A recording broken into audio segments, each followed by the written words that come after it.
Hey there, it's Kristen. And before we dive into today's episode, I have a tiny favor to ask. I'm planning some exciting stuff this year for the podcast and my courses, and I would really love your input. I put together a super quick survey. It's mostly multiple choice and shouldn't take you more than a few minutes. Your feedback will directly shape the content I create this year, so I can make sure it's exactly what you need to thrive in your business without the hustle. Because I know your time is precious, everyone who completes the survey gets entered into a giveaway where 2 lucky winners will get a $50 gift card to Amazon or Target, your choice. It's just a little thank you for helping me make this year on the show the best yet. Head over to kristendoyle.co/survey, or you can find the link in the show notes. The giveaway ends on April 14th, so don't wait too long. Hey TPT sellers, ready to see growth in your business? You're in the right place. Welcome to the Savvy Teacher Seller. I'm Kristen Doyle, and I'm here to give you no-fluff tools and strategies that will really make an impact on your sales. Let's get started, y'all. Hey, y'all. I'm so excited that you're joining me today. There has been a lot of talk lately in TPT seller circles about how to diversify your income and not keep all your eggs in the TPT basket. Now, it's a smart business strategy, and one option is to open a store on your own website.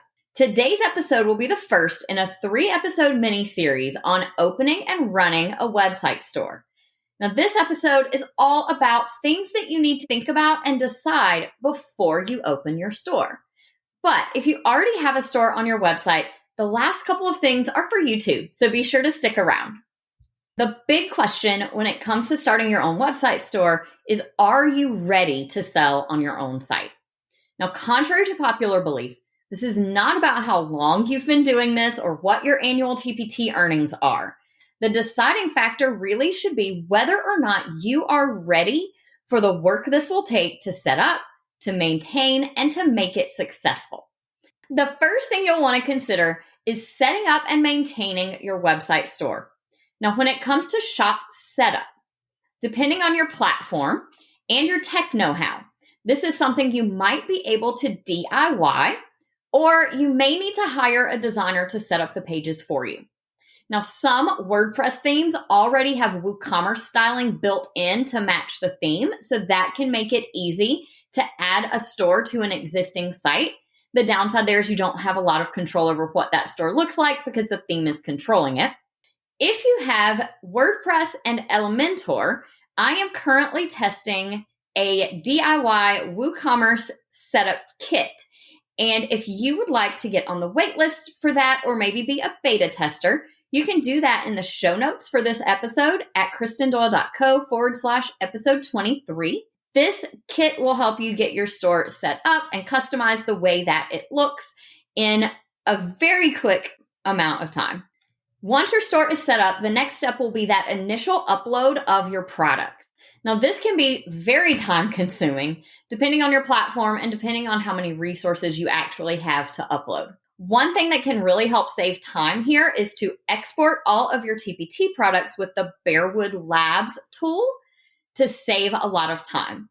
You'll get your product listings in a CSV file, and then depending on your platform, you may be able to just upload directly from there, or if nothing else, it will help you to copy and paste faster because you don't have to wait for all of those pages to load on TPT. Now, when it comes to your images, you will probably need to go ahead and upload the original images for your covers and thumbnails, and not the ones that would be downloaded from your TPT listings, because as we know, TPT compresses those images very, very small, and they're likely to be extremely blurry on your website shop where the images are shown at a higher resolution. Now, when it comes to maintenance, the ongoing maintenance for your shop is the same as for your website itself.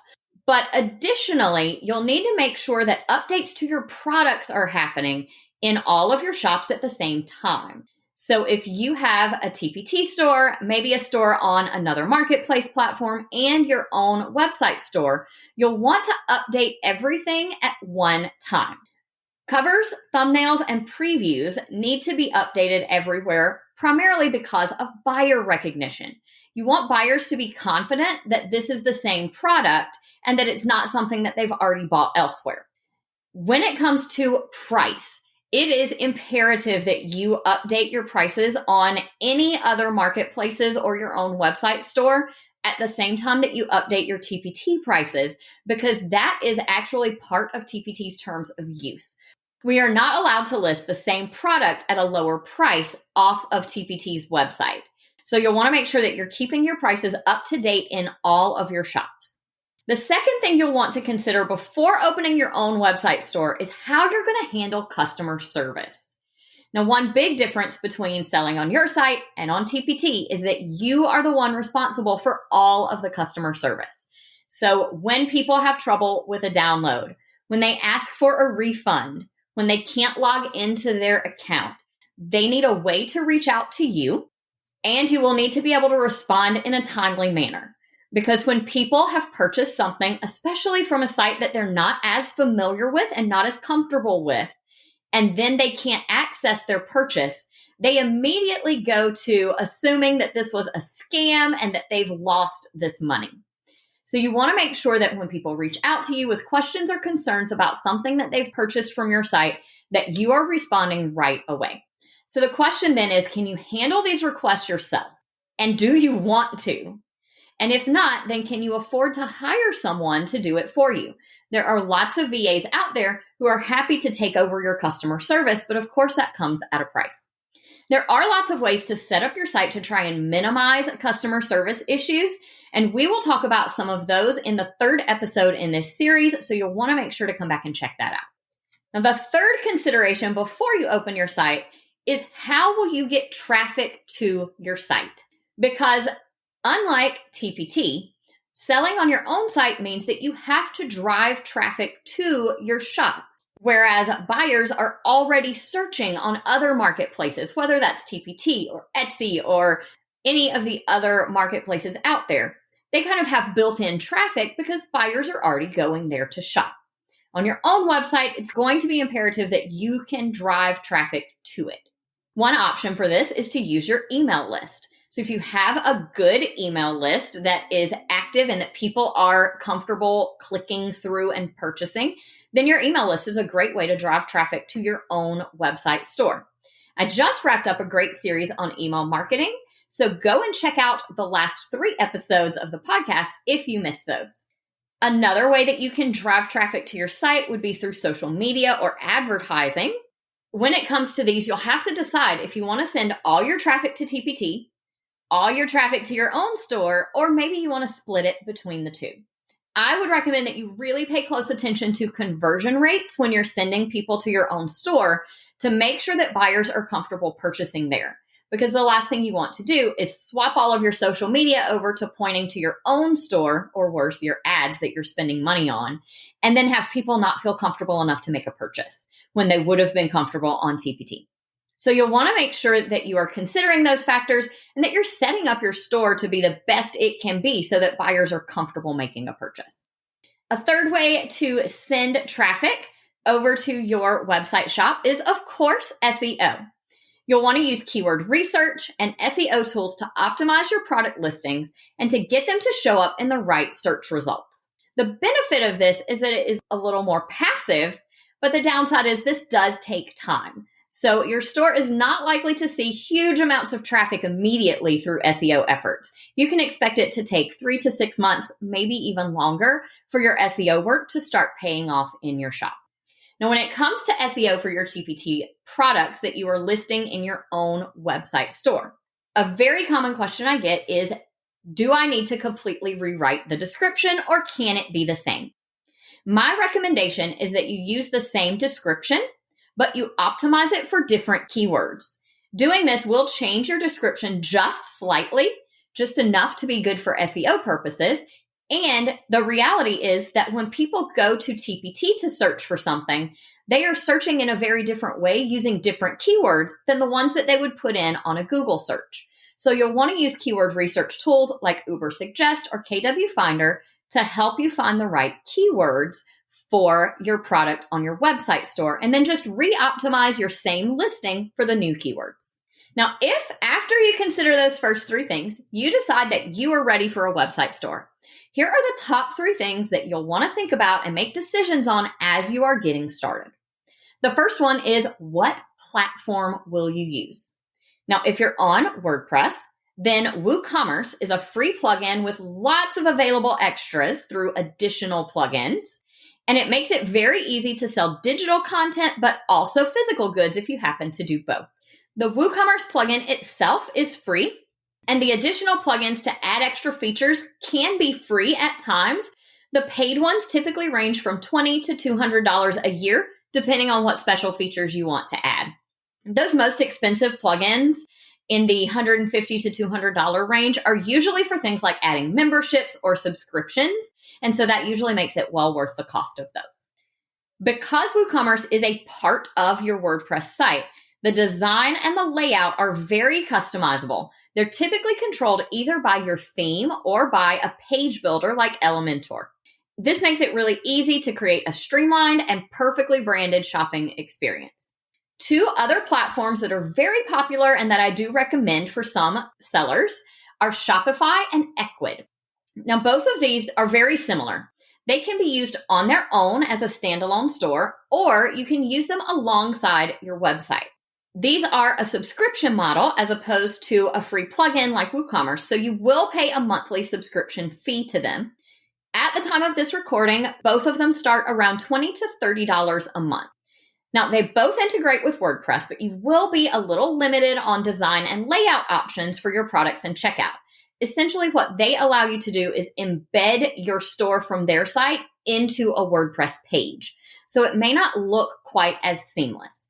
The benefit, though, of Shopify or Ecwid is that they handle some of the customer service, they host your files for you, and they also help out a little bit with sales tax, which we'll talk about in just a minute. Now, there are some other platforms out there, but those are the first 3 that I would recommend you look into, and they're the ones that I recommend for most TPT sellers. The 5th thing you'll want to consider is sales tax, because the minute that you open up your own shop, you might be required to collect and pay sales tax in certain states if they tax digital goods.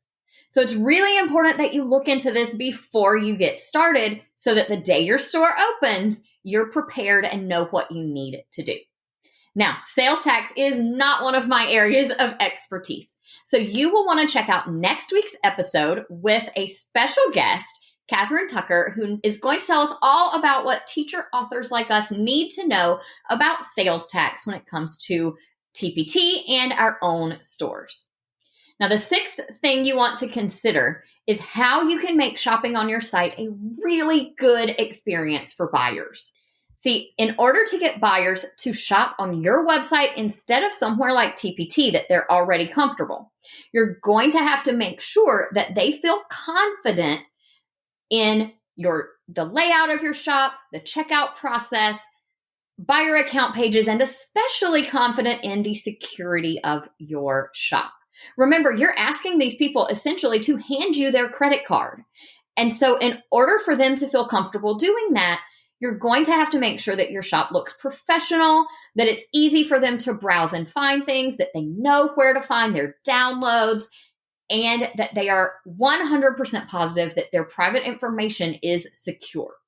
Now, this episode is already getting a little long. So in 2 weeks, our 3rd episode in this series, I am going to share lots of ways to improve the buyer experience on your website. So make sure that you check that episode out as well.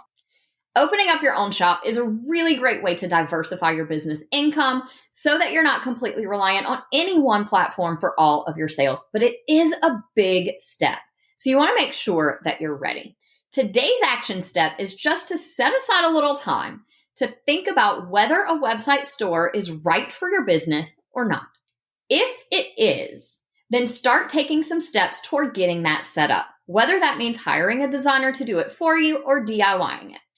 If you decide that this is not a good step for you right now, then your action step is to start brainstorming some other ways to diversify your business income. Things like setting up shop on other marketplaces or finally starting that email list you've been meaning to get around to. Thank you so much for listening today. Don't forget, if you want to get on the wait list for the WooCommerce Shop DIY kit, you can do that in the show notes. Or if you'd rather hire someone to just do it for you, I can do that in one of my VIP days where you can have a WooCommerce site up and running in just one day. Either way, you can get all the links and info in this week's show notes at kristendoyle.co/episode 23. Join me again next week for the second episode in our Selling on Your Site series, all about how to handle sales tax. Talk to you then. I hope you enjoyed today's episode. If you did, please share it with another teacher seller who would also find it helpful. For more resources on growing your TPT business, head to kristendoyle.co/TPT. Talk to you soon.